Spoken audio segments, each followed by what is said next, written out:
দর্শক, আমার এই বোনটা কয়দিন বাজাতে কি একটা বয়স দেয়, আপনারা যদি হাতে সময় থাকে এই বয়সটা শুনে যান, কাজে আসবে। ছেলে মেয়ে সবাই শোনা দরকার এই বয়সটা, শুনে যান হাতে সময় থাকলে। ঘরের বউটা যদি ভালো হয় তাহলে একজন বেকার পুরুষও প্রতিষ্ঠিত হয়ে পড়ে, আর ঘরের বউটা যদি খারাপ হয় তাহলে একজন প্রতিষ্ঠিত পুরুষ মানুষও চোখের পলকে ধ্বংস হয়ে যেতে পারে।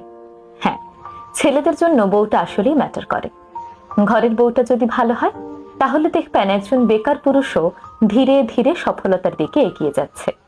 কারণ একজন জীবন সঙ্গিনী শুধুমাত্র পাশেই থাকে না, বরং তার অদৃশ্য শক্তি দিয়ে স্বামীর সকল হতাশাগুলো দূর করে তাকে সফলতার দিকে নিয়ে যায়।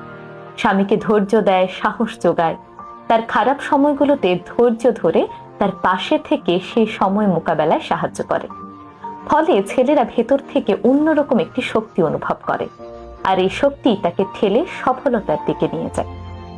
অপরদিকে ঘরের বউটি যদি চরিত্রের দিক থেকে খারাপ হয়, নেতিবাচক মনোভাবের হয়, তাহলে একজন প্রতিষ্ঠিত পুরুষও ভেতর থেকে ভেঙে পড়ে। প্রতিনিয়ত সন্দেহ, অবিশ্বাস, হতাশা এই জিনিসগুলো তাকে ভেতর থেকে দুর্বল করে দেয়। ফলে তিনি ধীরে ধীরে তার কর্মস্পৃহা হারিয়ে ফেলেন এবং জীবনযুদ্ধে অনেকটাই পিছিয়ে পড়েন।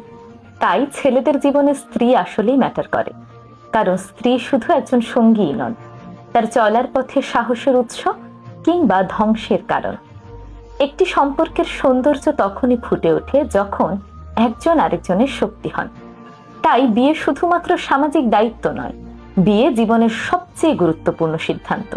তাই এমন একজনের হাতেই নিজের ভবিষ্যৎ তুলে দেবেন যাকে আপনি বিশ্বাস করতে পারেন। এমন একজনকেই বেছে নেবেন যার কাছে আপনার স্বপ্নটা তার স্বপ্নের মতোই গুরুত্বপূর্ণ।